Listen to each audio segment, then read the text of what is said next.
Hey YouTube, I'm a crack shot here. Gonna do a brief video and discussion on the, well, first off, if you don't recognize that, that's a dead giveaway right there, of the M1895 Nagant Revolver. 1895, it was originally designed and produced by a Belgian industrialist, Leon Nagant. Different man who designed the 9130 Mosin Nagant. Couple of things make this one in my opinion, it's very much different from your standard revolvers. This one, as a matter of fact, was modeled after it's slipping my mind here, but modeled off a very old Smith & Wesson, and I don't recall what number it was, and I apologize for that. I'll definitely put that in the description for everybody.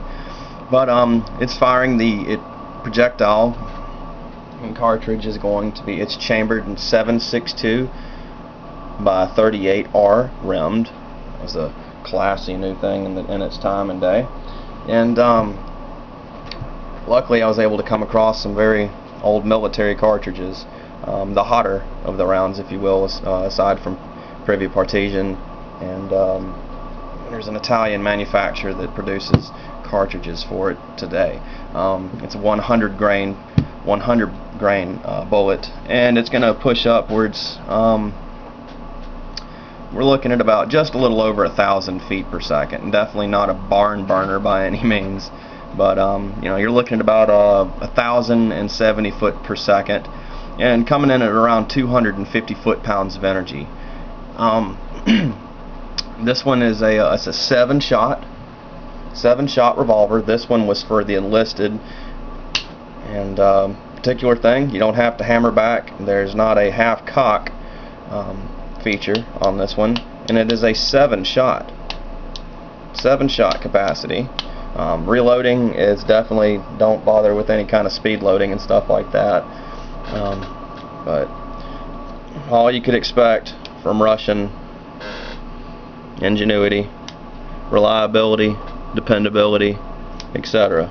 As long as the operator had energy to pull the trigger, this thing was going to function no matter what. So, and the takedown and service of it, not much to that. There's not a whole lot of service requirements. It's very smooth. I've frog lubed this booger like I've done with all my collection. But at any rate, there you go right there, and that's your only spring aside from the feeding gate right there. You got just a simple spring right there, as well as in the grip itself. At any rate, what I really particularly like about this one is just the nostalgia and the history of it. This one in particular, and I'll show you in just a moment, was manufactured at the Tula plant, just like my 9130 Mosin Nagant. And let's see if we can get the camera to cooperate here and get this darn cylinder pin to go back in place. There we go. Give it just a turn right there, and back in business with it. Put your feed gate back up after you're done extracting and loading your shells, spent cartridges, excuse me. This one was manufactured in, let's see if we can get that to show there, 1936, and by way of knowing, let's grab a flashlight right quick, just in case for those that don't know about it. That's your Tula plant marking right there. It's a star with what I'd call it's basically an arrow and fletching. That's the Tula mark. And prior to that, during the Bolshevik War and stuff like that, in conflict, whatever you want to refer to it as, it basically just had that font and writing, if you will, Tula. So, and when I said this one is manufactured or was particularly made for enlisted, you can fire it either double action. Cylinder's already been out. Let's just do this for the safety police.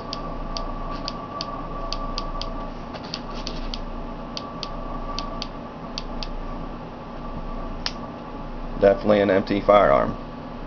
You can either fire it in single action. I'm not worried about dry firing this one. Or pull it back, and double action. And this one comes in at about an 18.5 pull, 18.5 pounds, excuse me, on the double action mode. But single shot, it's stout, but it's such a clean and crisp break. And to demonstrate why this is referred to as a gas sealed cartridge, or excuse me, a gas seal system is what they refer to it, in which the cylinder, let's see if we can get that good, locks forward. Okay, that's where these little cartridges come in handy right there. They're necked down, and if you can see that dot there and there, it's just where it's stamped, and that holds your cartridge or projectile in place. Now what this does, when the cylinder slides forward, it flares. It goes into what's the forcing cone, as it's referred to, and it will flare the brass right there, creating a gas seal. And it gives it anywhere from an additional 75 to 100 feet per second. Not too nifty. I don't have I'm definitely trying to pick up an additional holster for it. I want the original as well as the lanyard for it. And heck, why not? I'll use this as an everyday carry from time to time. Not going to be anything often by any means, but this one in particular, it's in outstanding shape and condition, like you'll find most of them that they are. And you essentially just have the sight set up on this one.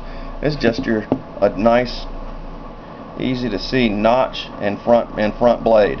And luckily on this one, what I find very nice is you're able to adjust right there. Just all you need is a hammer and brass punch, and there you go. You can make some adjustments with it.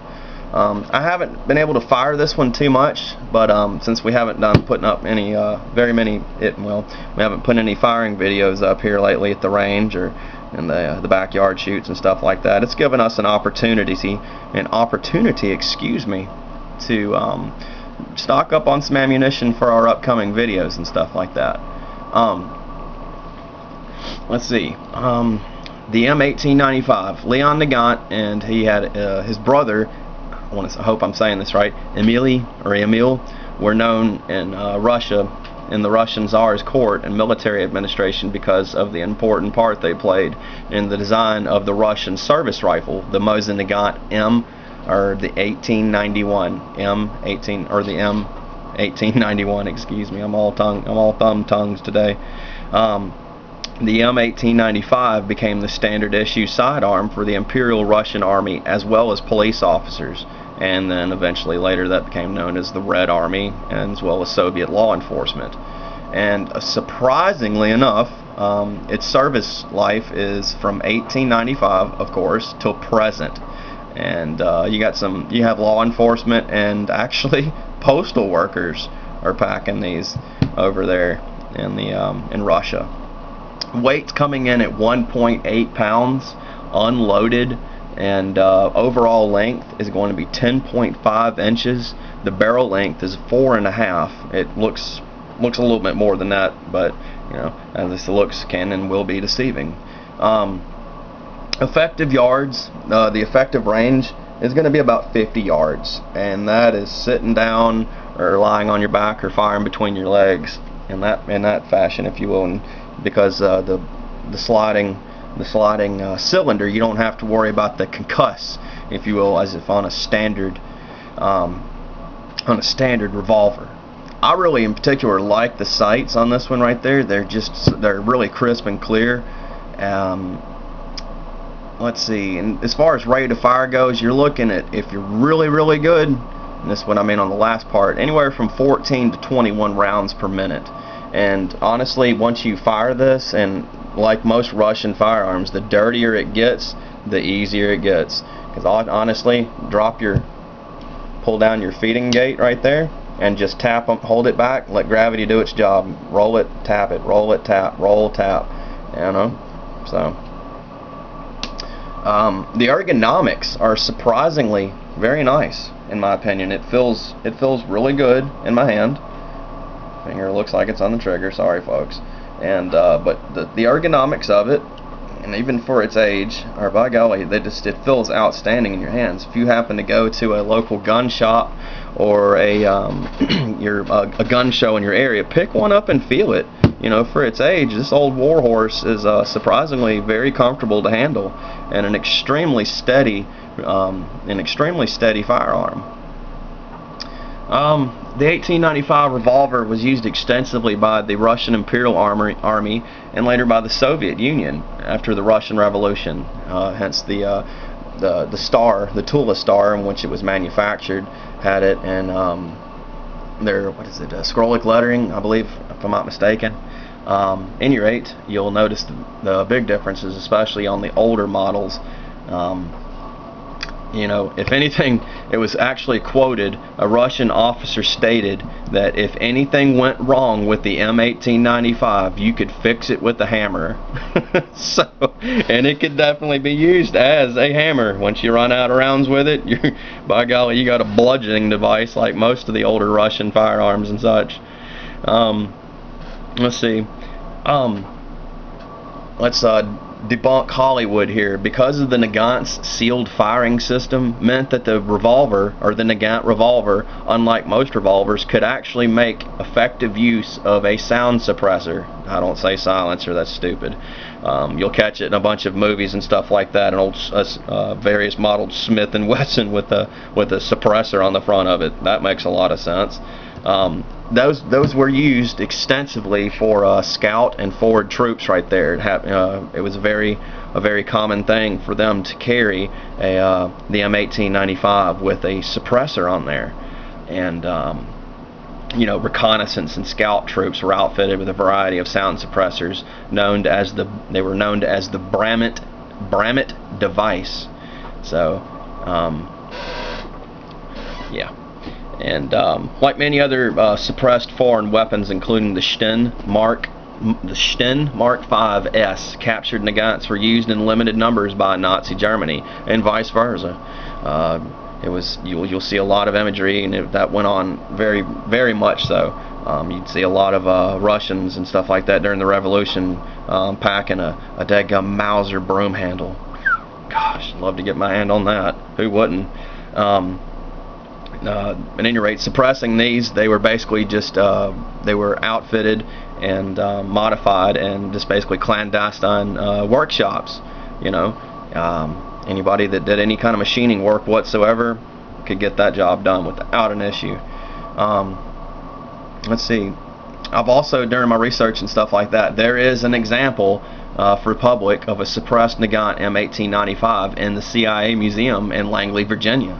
So, pretty nifty. I'd like to go check that out. That is definitely on my bucket list right there to go and see about that. Not just that by any means, but again, the gas, let's see, the projectile was seated below the mouth of the cartridge, with the cartridge crimp sitting just above the bullet. So actually these stick out once you have them seated within the revolver, or in the cylinder. They stick out a good bit, so it looks like you're walking around with an empty cylinder. So somebody else would, if somebody assumed that, then that would be a fatal assumption. So interestingly, it's a 30 caliber projectile, and just for the war effort, also the M1891, coincidentally, due for the simplicity of the logistics, were also a 30 caliber diameter, just for you know, ease of manufacturing and to keeping the logistic nightmare down. So you can also you can fire the 32 Smith & Wesson, 32 Smith & Wesson long and 32 Harrington Richard Magnum cartridges, but I would not advise that. I do know that you can quite easily obtain a conversion cylinder so that you can safely fire the 32 Smith & Wesson long through this particular platform. But they do, the Nagant revolver, keep in mind, was not designed to fire the rounds. They do have different dimensions So carry on at your risk. But again, like the M1891 and several of the other old war horses of its day and time, will pretty much essentially eat any ammunition, and especially the poorest of ammunition it'll eat it right on up. But again, aftermarket cylinders for 32 can be installed, allowing them to safely fire 32 H&R or the 32 ACP. You can also, and this is something I've been looking into, and I can't quite put a finger on it quite yet, but proper fitting ammunition can be reloaded from the 3220 Winchester brass by using the Lee Nagant die set. This will allow myself and other loaders to work up a load that fits my need or whatever, and is specific for the Nagant. Well, it eliminates the bulged and split stuck cases experienced when using like a 32 Smith & Wesson, which you'll definitely run into that. You got a lot of bulging and definitely just split completely down the cartridge. And you're not going to get that gas seal because it's not going to be fully functional, because the 3220 is that's being loaded is not long enough to protrude past the cylinder to go into the forcing cone like the original Nagant ammunition is. At any rate, all around, just an outstanding firearm. One of my favorites by far. I've had a lot of fun with this right here, and it's just it's a great thing to have. And like I've said on several of them, if they could talk and just have tell you what they've seen, and they've influenced history. They have definitely put an end to things, and quite easily have saved lives as well as taken them, unfortunately. The numbers, as far as manufacturing scale goes, is over 2 million. There were over 2 million of these manufactured, and you have a couple of variants on these as well. You have the single action for NCOs, and you also had a 22 caliber sporting model, which sporting training, if you will, and then you had the double and single action capability for your grunts, as it were. But at any rate, folks, this has been Bama Crackshot, and been happy to show you one of my favorite firearms that I have. I know that they're a dime a dozen, but for some reason this one right here just has a special place in for me, if you will. Let's get a quick close-up. Everybody's seen them. I know there's a trillion billion videos of them on YouTube and stuff, but definitely one of my favorite firearms that I have, and I'm really happy to own one. I'm really happy to have it. They're drying up. Eventually, they're just like the Walther P38. They're not gonna be around forever. Not gonna be around forever. It's great to own a nice, beautiful, well-kept piece of history. It's an outstanding talking piece and showpiece, if you will. So, but at any rate, especially the things that make it different, the things that make it what it is. But at any rate, folks, this has been Bama Crackshot, and gonna put this one out on the range as soon as possible, and do a disassembly video of this one. Completely strip it down from every nut, bolt, spring, and part and piece that you got on the diagram. But at any rate, folks, we'll see you around. This has been Bama Crackshot. Y'all take it easy, you two. We'll see you on the next one.